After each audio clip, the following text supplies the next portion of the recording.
Dom and Johnny in the morning. All right, so this is a topic that's a little top of mind, but I think it is a very important part of the art to not only experience but also talk about, because I feel like this is something where a lot of people have an emotional reaction to it, and also you only get a benefit from cognitive engagement too. We're talking about death blows, right? Talk about fitness. Oh.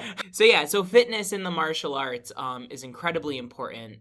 Through the years, I'm sure we've both met individuals that are highly knowledgeable. They've done a lot of training, they've seen a lot of things. They may even have an advanced knowledge of body mechanics, but there's a difference between knowing the stuff and being able to do the stuff. This past weekend we had the very rare advanced testing. Advanced testing doesn't come up often, and when Ken, who is the test administrator, asked me what I wanted the focus to be, I wanted to plant the seed of how important fitness is. What he did is he's like, all right, on this test we're only going to do one push-up, and they're like, oh, that's easy. And so he did the thing where, he holds it in like the down position and like goes side to side, makes little circles. And of course the kids are like, how did you do that? And he's like, well, part of it is forging the vessel. So if you have a hammer made of glass and you try to hit a nail, what's going to happen? Hammer's going to break. So the vessel of that power needs to be forged in order to safely transfer that power. So with fitness, it is something that, a lot of people have a hard time getting into. There's like less than 2% of people will ever run a 10K in their life. Also, it not only has enormous like body benefits, it has enormous cognitive benefits too. So especially as we age, keeping up with resistance training and fitness is one of the best ways we can continue to enjoy our lives, not only from the sense of being pain-free, but also being cognitively engaged with the lives around us. So that's my kind of intro to lead us into it. I don't know what you have to add. No, I completely agree. And it's an uncomfortable topic because when someone's out of shape, we want to hold our colleagues and our students accountable, but it's hard to do that without saying you're out of shape. But it is so important. It is a part of the martial arts, and a lot of times, you can tell someone they're out of shape without telling them they're out of shape by sparring, or by doing sprints across the dojo, and so all of a sudden they realize pretty quickly. Actually, I had an adult who was during basics, because we were doing bag work during basics, and he's hacking up a lung, and he says, man, I need to quit smoking. And it's like, you know what? That's not a bad idea. But it'd be one thing if I told him, hey, you really shouldn't smoke cigarettes. It's not going to help your martial arts career. Right. It's another if they're doing a drill and realize for themselves how hard it is to like work out at 60 to 80% intensity. Yep. When you smoke a couple cigarettes every day, it's or a pack a day. Hopefully not, but but there are people who smoke a pack of cigarettes a day, and it is rough on your lungs when you're an athlete. Yeah. One of the figures Ken read recently, I guess, that I thought was really encouraging, because especially as we age, something that becomes much, much more difficult for our body to do is to synthesize protein into muscle. So that's why, for the past few years, there's been this protein craze of get as much protein as you can. And once you have muscle that you've built, it takes about a month of doing nothing for that muscle to start to deteriorate. And if you work on getting it back, it tends to come back 10 times faster than it took you to build it. Yeah. So I know that that's also a concern, is a lot of times, someone hasn't moved in a little while. You're cringing at the thought of the pain of getting back into it. And it's one of those things where once you get the momentum started, it's so much easier to keep up with it. So those are just kind of words of encouragement around fitness. And you're absolutely right. Like, a lot of times when you point out somebody's lack of fitness, there's an emotional reaction, right? There's a defensiveness, there's all these things that can happen. So the only way to cut through that is by just seeing what happens, you Mm-hmm. know? And then now they have a choice. And one of the whole things with overcoming any challenge, whether it's fitness related or procrastination or, any of these things that people may struggle with, is there is a significant benefit in designing a system that makes it easy to make the right choice. So one of our adult students, this isn't as serious as smoking, but he noticed he was drinking a lot of soda, and soda is really bad for you. Mm-hmm. Like it's kind of amazing how bad it is for you and how much we don't pay attention to it. So one of the things he did is he would just get like, his jug of water, his Brita, case of bottled water, whatever it is you drink from. And in the fridge, he put the soda behind the water. So it was easier to make the right decision of drinking water. And, every now and again, he'd reach behind the water and grab a Coca-Cola. But the point is he made the design so it was easier for him to make the right choice, and so more often than not the right choice is what he made. Mm. So it's why if you're trying to get into fitness, if the people in your house are eating Pringles and sitting on the couch, it makes it much more difficult because the environment isn't designed to support the right decision, right? Or the Mm-hmm. decision that you want to make. So that's like a huge part of it to consider is, what are the designs that you can play with to help make sure that it's easy for you to make a good choice. Yeah. If I could like rebuild my house brick by brick, Yeah. I would make it so that the only way to get to my bedroom is with a climbing rope. That'll help you sleep It's well. like, you want to go to bed? Well, good luck on the climb. That's funny. Uh, Yeah. but I get that. That's the whole like, put the shoes by the side of your bed, because if you wake up and your shoes are right there, it makes you want to get moving instead of lounging around. Right. Mm-hmm. So when it comes to fitness, and this is general, but I think for our purposes, we'll probably explore kind of the martial arts side of it. Um, so Ken talks about 5 spokes.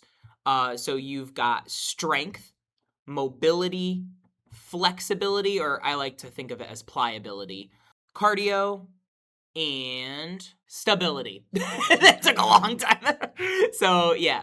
So of those 5, which one do you want to start with? Let's you know what's interesting? A lot of those overlap. Let's just start at the beginning. Let's start with strength. Okay. So strength is the power of your muscles. So it's something we increase when we do push-ups or sit-ups or Mm. a lot of kind of slow twitch stuff.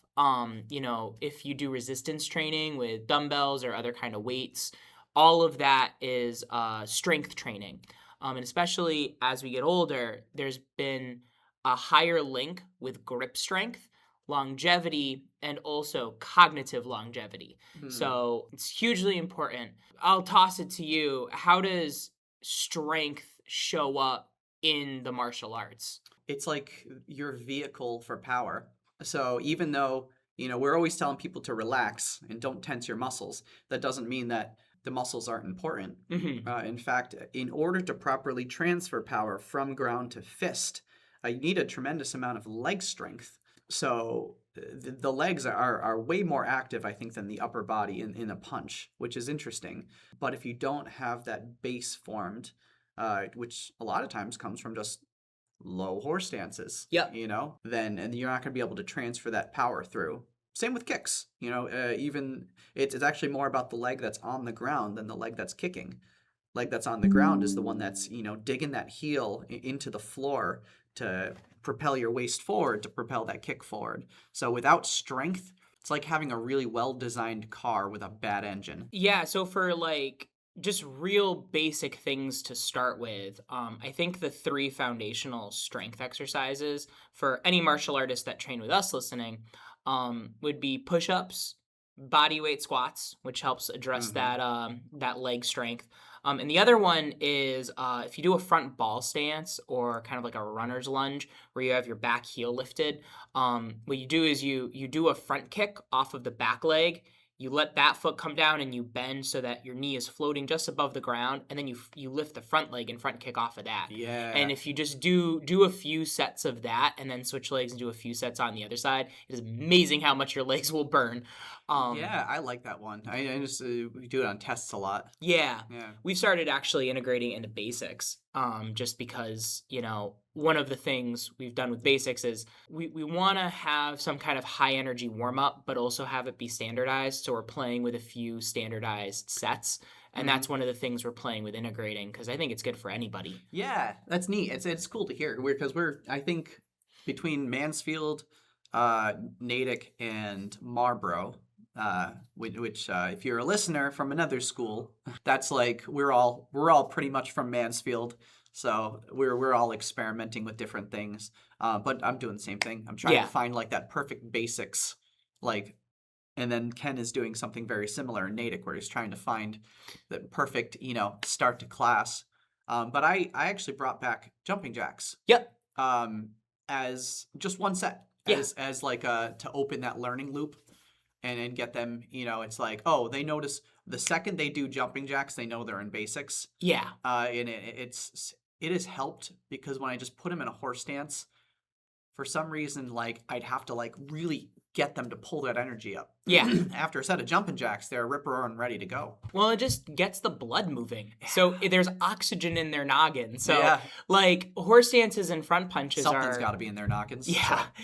It's valuable and it's more of like a static thing. Whereas anytime you can get them moving and at least activating the calf muscle, I've been reading a lot about how some people are starting to call the calf muscle the second heart because of the way it helps circulate blood from your legs back into the rest of your body. So anything like jumping jacks, we've been experimenting with starting with pogo hops, like Yeah, pogo hops, yeah. anything to just kind of get the blood moving, I think really helps bring their energy up. And it helps just, again, make it easy to be attentive. That makes a lot of sense, especially with like the soulless push-ups that Ken talks about. We don't have to talk about those today, but Well, and one other thing I just want to loop into strength is you mentioned how a lot of these have overlap, which is absolutely true, and strength is a good example of that. A lot of times, especially as we get older, and if we end up having more sedentary parts of our day, we'll notice things get tight.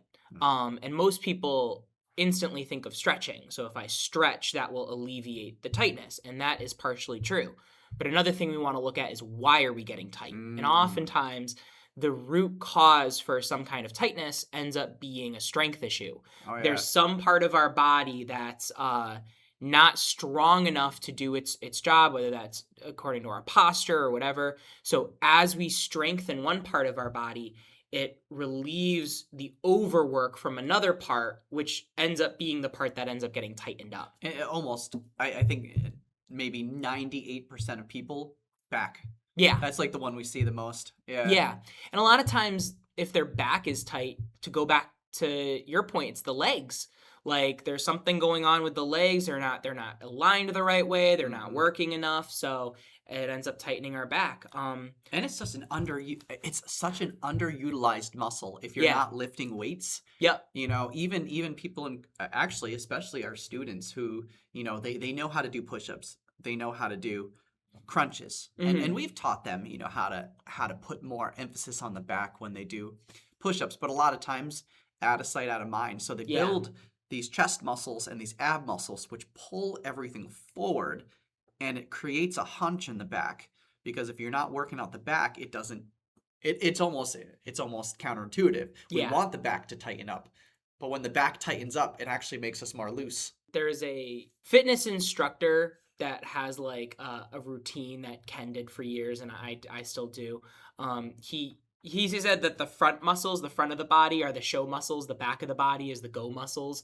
So you kind of want to do more work toward the back of the body because that's what's going to give you a lot of the strength and support to be able to do athletic and cool things. Absolutely. And if you do want the show muscles, so when I do biceps, I do work by, I don't like preacher curls or anything that's stable because I like to build the stabilizing muscles at the same time. So I usually opt for dumbbells because those you're working like the stabilization muscles in the wrist and all that good stuff.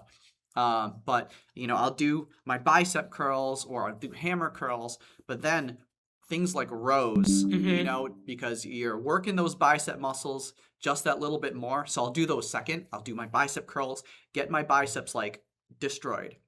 Now I'm doing rows, which are just like, that last bit of like smack in the face to your biceps, but it's Yeah. working your back muscles.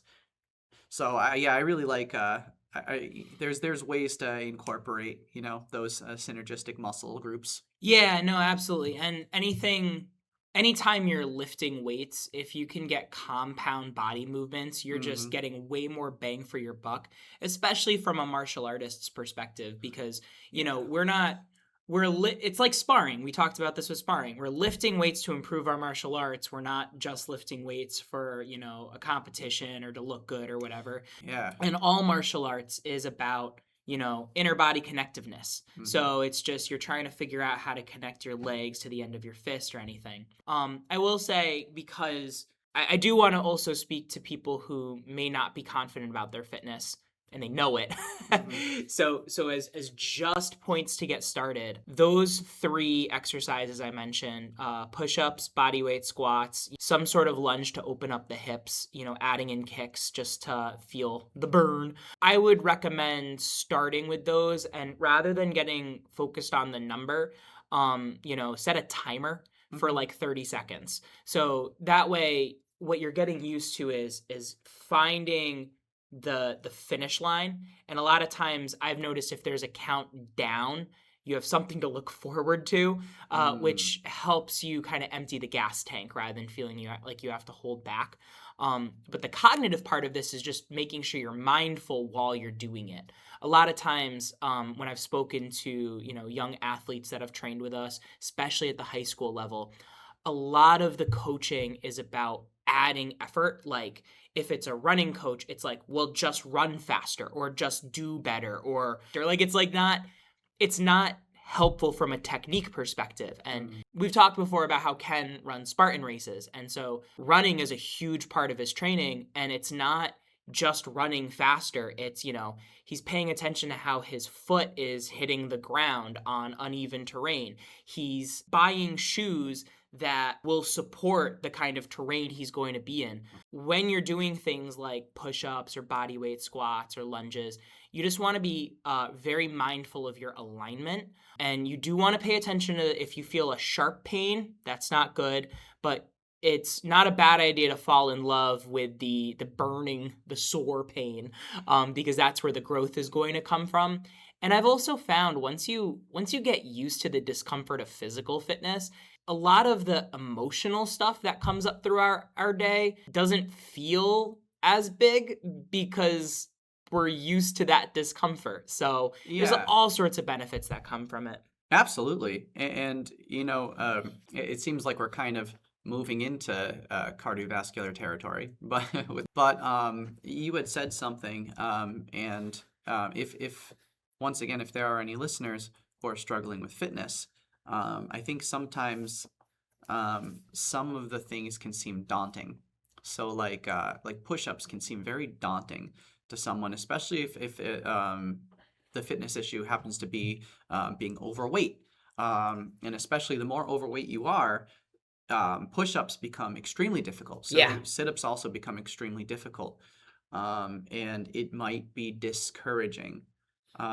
So just so you know, one of the like proven best things you can do for weight loss is walking. And it seems so simple, but because your body is using so little, of that aerobic energy, you're not using as much oxygen consumption. Your body actually ends up relying more on fat as an energy source because it's a very, very effective energy source in your body. So there's some wonderful videos, and I wish I could remember the guy's name right now, but he's an older gentleman, and he got absolutely shredded. Not that that's what you need to do, but absolutely shredded from walking. That was it. That was his. He didn't run on the treadmill. He didn't do cardio. Cardio is good for your heart. It's important. But if you're, especially when you're at the beginning of a weight loss journey, Sometimes cardio, if you're overweight, can be really rough on your knees. Running on a treadmill can be really rough. Starting with something like walking, incredible. And then moving to things like planks, where, that can be a really good start too. So walking in planks. And then as you notice that, you're having some weight loss, you can move into some of those more structured exercises. For example, like right now, I am about 155, but I have pushed myself to 175 before, and push-ups are a whole lot harder with that extra 20 pounds of muscle. Even though you would think that it's like, oh, I'm stronger, I could do more push-ups. Yeah. It's a lot more weight. It's like putting a 20-pound weight on your back.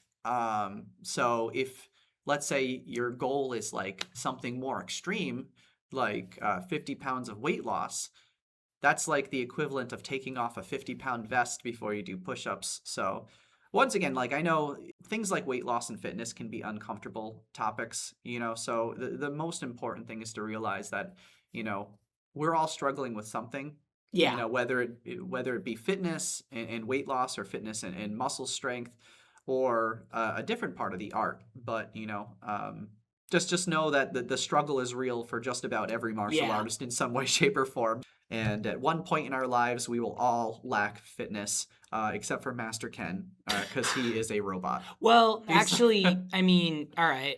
Even Ken at one point, and it was really frustrating. He just had an injury. It's not like he got lazy or anything, but he had a serious shoulder injury that prevented him from doing push-ups. And relative to his standard, his fitness kind of tanked. Yeah. And he had a lot of, he was dealing with a lot of emotional stuff because of his inability to move, and that's usually what helps regulate a lot of his stuff. So compared to most people, it was still above Yeah, I average. heard that was really rough. His He, it was disgusting. His 8-pack turned into a 6-pack.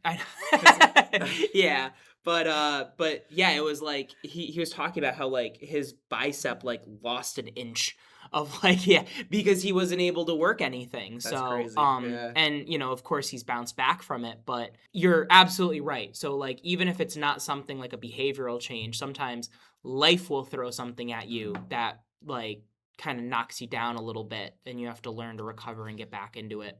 I do want, before we move on from fitness, something you said reminded me that there's a lot of research coming out that part of the link, like the neurological link, is strength is a neurological thing, which is why I think it has a lot of cognitive benefits.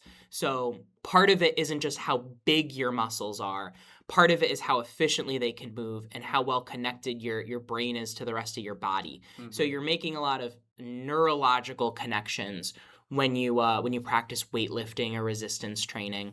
And the other uncomfortable topic I was going to wait till the end, but it seems appropriate to insert now, is just nutrition plays a whole big role in this, especially when it comes to weight loss. Like, it's about 90%. Because it's just simple math. Like, if you're consuming more calories than you're burning, those calories have to go somewhere, and most likely they're getting stored somehow. Individual genetics play a part in how they're stored. And also, there's just a simple calculus to it. The unfortunate part is that a lot of calorie trackers are like woefully inaccurate. I tried to wear a Fitbit for a while, and it was saying I was burning like 6,000 calories a day, and I definitely knew I wasn't. So, but at the same time, it's good just to kind of keep that in mind. If you just pay attention to calories, you don't want to be too tough on yourself. Some people will take like extreme eating habits and stuff. Like, I'm not advocating for any of that. It's mostly just when you're mindful of it, it just lets you pay attention a little differently. And then again, it starts to make it easier to make a better choice. And 9 times out of 10, I actually talked to a student about this recently. We were talking about drinking your calories. Yeah. Because that's the worst. Unless it's like a protein shake that literally has fiber in it. But most times when you're drinking calories, since there's no fiber, it is going directly to your bloodstream instead of having that slow release that you get with fiber. So cutting down on juice can be huge. Things like juice, milk, soda, Yeah, all of those. Just little things. There was actually a Will Tennyson, which for our young viewers and parents of young viewers, I would not suggest him. He he says a lot of inappropriate things. But the point is that he was helping someone with their weight loss journey, and the difference between him being in a caloric deficit versus a caloric surplus was actually he was drinking a couple coffees every day with cream, and that cream was it. When he pulled it out from a couple of coffees per day, it was hundreds of calories by the end of the week. Yeah. And taking that away actually put him in a deficit and made it so he could start losing weight. So it's amazing what something as small as like a glass or two of juice a day can do, Right. because you should think on a weekly basis, not on a daily basis. If you get too extreme on a daily basis, you'll go nuts. I will testify to that because we had a conversation about that a few weeks ago, and you had mentioned that, and I had never really thought of it that way. I don't know why. I'm sure Ken has told me to think of it that way, but it just kind of hit different. And so when I started paying attention in that sense, all of a sudden a lot of things started clicking a lot better. So like I will absolutely attest to that mindset of just, thinking in terms of weekly rather than daily, and that also makes it so, if you're celebrating with your family and you go out to dinner and you have a couple French fries, you're not beating yourself up over the one mistake. It gives you a broader perspective, so that you're just not over celebrating. Yeah.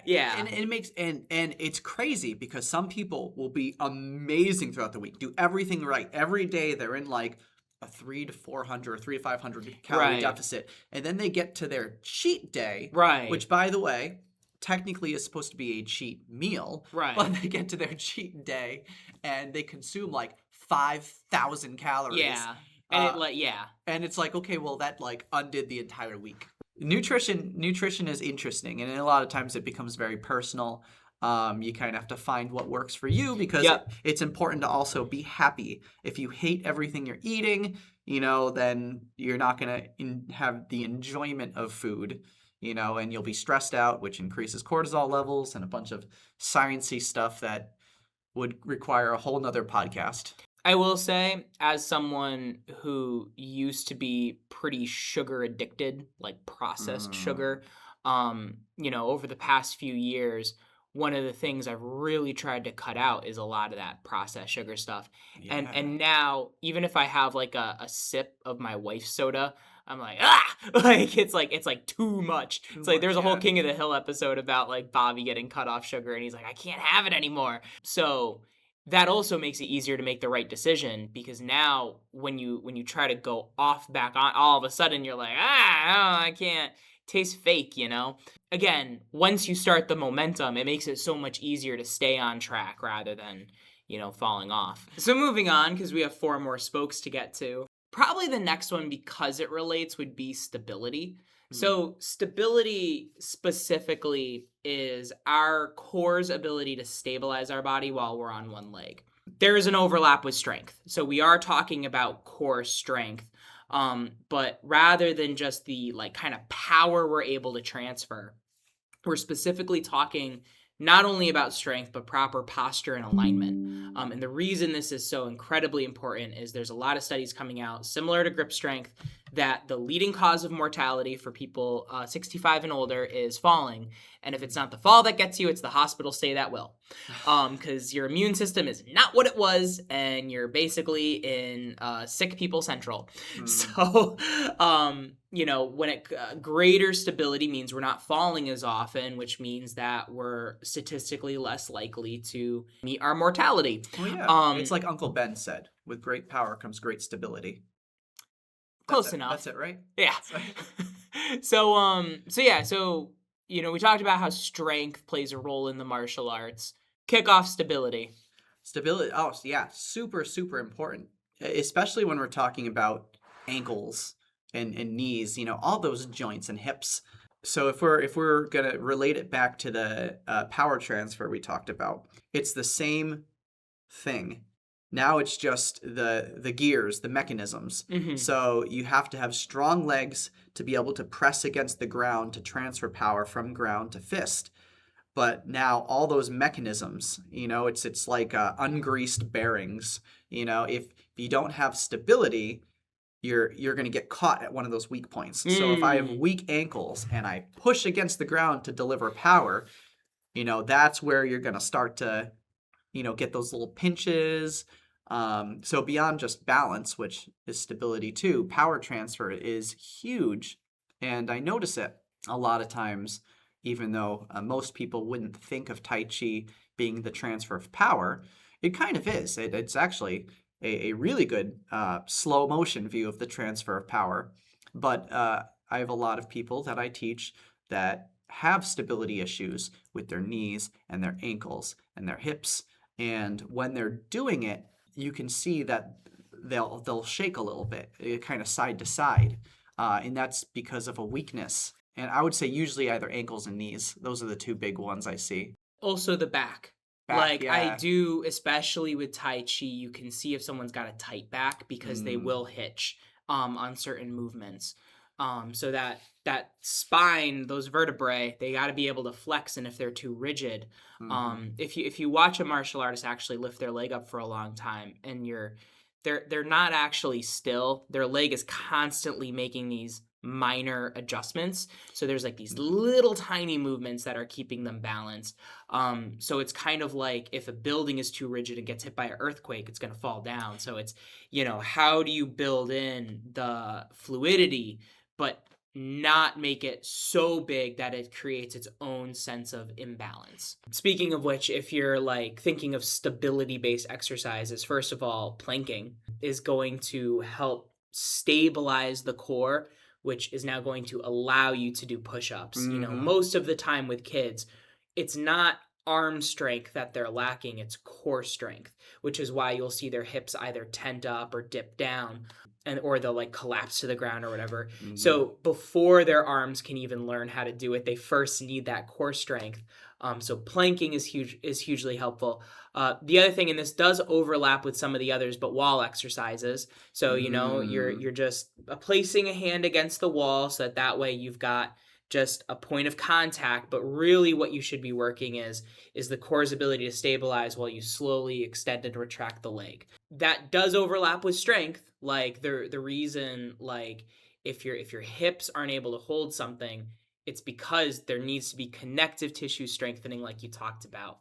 But if strength, if we think of it as like the muscles, the engine of the car, I think stability would be the suspension. So, and Mm. it's like all the things that surround our skeleton to be able to support it. And also make sure that, yeah, everything is in proper alignment so it's not Yeah. Hey, getting I hurt. wasn't even thinking about the skeleton, but yeah, that's so true. Which brings you back to nutrition. If you're not getting enough of those Minerals. yeah, minerals like calcium and magnesium that you need for proper bone strength, absolutely. Another thing would just be static stretching. Hmm. As research has gone on, static stretching isn't as amazing as martial artists used to promote that it was, and it still has value. Hmm. So, like, a lot of I've noticed like yoga, where you're holding a position, is really going to help strengthen the connective tissue to again relieve Mm. muscles that shouldn't be working from overworking. So, anything like that, tai chi, yoga, Yeah, the planking, wall qigong exercises, postures. that's all going to help with the stability part. So I think next, I think I want to go into flexibility. Mm. Flexibility to me has a lot to do with the range of motion. Because again, if our range of motion is limited, that just is creating a vulnerability to injury if it Mm. gets wrenched out of place or something like that. Absolutely. You see it a lot with kicking. I think that's where I see it. I mean, we see it in shoulders too, but Hmm. especially with kids' lack of flexibility. You have the Gumbies who just are born doing splits, and you have a lot of them that they try and throw a kick higher than they have the flexibility to, Yep. and you could see it almost immediately because the kick is like floating and Or their backs are around and yeah, stuff. yeah, Yeah. yeah. Yeah, and if we think of strength from it to really reduce it, for simplicity's sake, if strength is our ability to get more power to put into the system, then I find that flexibility is our ability to avoid injury. So, because usually if we're inflexible, that's when we become rigid. And when we become rigid, we become frail. And that's where we become the glass instead of the hammer. Um, and a huge part for flexibility is like hips, right? So I would say a lot of times if the hips are the things that tend to be the tightest that cause the greatest disruption and sore backs and then sore legs and stuff like that.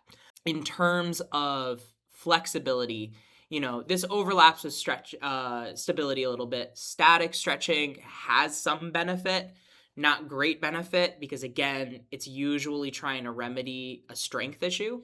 Also, dynamic stretching where you're moving through a position. So if you've ever seen a yoga push-up, or sometimes they're called dive bomber push-ups, where you're kind of in that upward dog position, and then you kind of loop your body down and up into Yeah. into chaturanga, and then you pull it back a Oh, I little don't bit. know that word, but So dynamic stretching is really going to help lubricate the joints, like you said. So, we're not talking about the strength of the connective tissue, we're talking about the pliability of it to help us avoid injury. So mobility, in contrast to strength, is like fast twitch muscle. So this is like how quickly the muscle can fire. This is more like agility than it is like strength where you're holding something. Yep.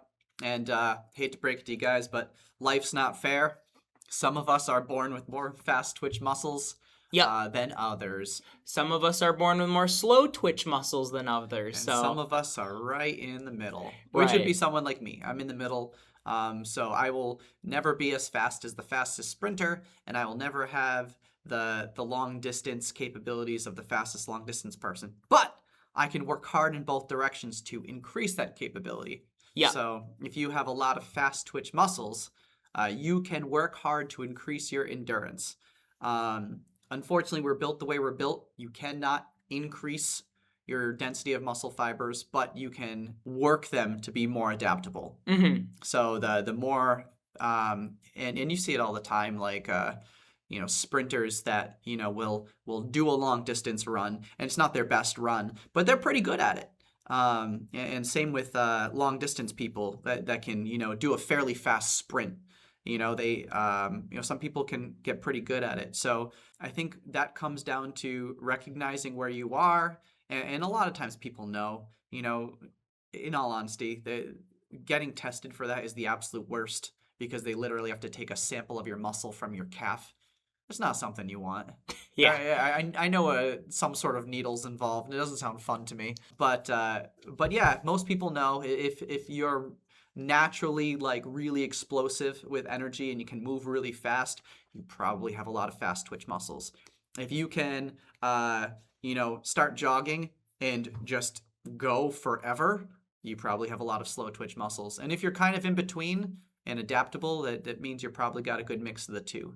Yeah, and the way fast twitch muscle or mobility, I think, shows up in martial arts has a lot to do with footwork and timing. So, you can have the strongest punch all you want. If you can't hit what you're aiming for, it's not really going to do you any good. Yeah. So when we're practicing mobility, and again, I think a lot of times we're kind of bulletproofing our joints. But, rather than kind of like, even dynamic stretching is kind of like slow and intentioned. You still have that intention. It's just it's quicker, it's faster. Like we have agility ladder exercises we practice on sparring weeks. But anything to help you move laterally as well as forward back and at angles. A lot of times the martial arts has a lot of unique mobility benefits because of the weird motions we do. And we've talked before about how like sometimes we'll do like a weird part of a form, and there's always the question of, well, would you ever need that in a combat situation? But then, you slip kind of funny and you fall into a stance you've practiced in your forms, and you end up not being injured. So, like, mobility, there's overlap with the range of motion, but it's also like how quickly you can respond and adapt and get your footing. Yeah, and that's awesome way to put it. Even little things like cross and cover, Yeah. start to kind of exercise that. The good news is not to backtrack, but just because I hope no one found those words discouraging about your kind of muscle composition is what it is. Um, but when it comes down to it, this footwork and these drills will exercise your fast twitch muscles no matter how much you have of it. So if you don't have a lot of fast twitch muscles, you can still work those muscles, and your slow twitch muscles can get faster.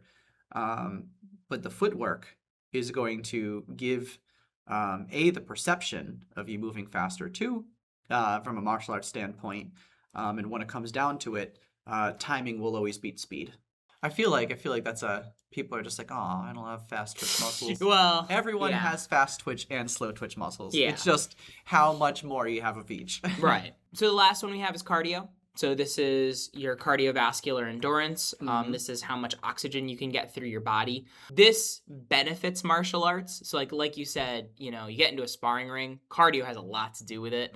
A lot of times in standard martial arts classes, we don't hit on this as much as would be beneficial. You kind of need a steady state for a good amount of time to be able to really improve this. Like working on your cardio for like 2 minutes isn't going to have substantial benefits. But obviously cardio is one of the things that it's one of like the 4 big things that Americans die from that we can address, So there are some things that are a little bit more difficult to address, but cardio, which can be linked to nutrition and weight loss and all the stuff we've already talked about. But yeah, just like paying attention to our cardio and increasing our endurance and blood flow and circulation, that is definitely something that we as a society should be paying more attention to. Yeah. I mean, learning how to neutralize an opponent can potentially extend your life. Having good cardio will 100% extend your life. And probably help you neutralize an opponent. And yeah, exactly, yeah. Yeah. Or run from one, That's true, yeah. Kung Fu is better than Kung Fu. And of those 4, I believe one of the others is stress. And having good cardiovascular health actually reduces stress. Yeah. So it's like a win-win. Yeah, so just to wrap this up, fitness can sometimes be an uncomfortable topic. It is an integral part of martial arts excellence. And the journey of 1,000 miles begins with a single step. So even walking is going to have enormous benefits. And the whole idea is, what are the little ways that you can do to start momentum? Because once you get momentum, it's so much easier to keep going than it is to try to, get the car going from first gear. Dom and Johnny in the morning.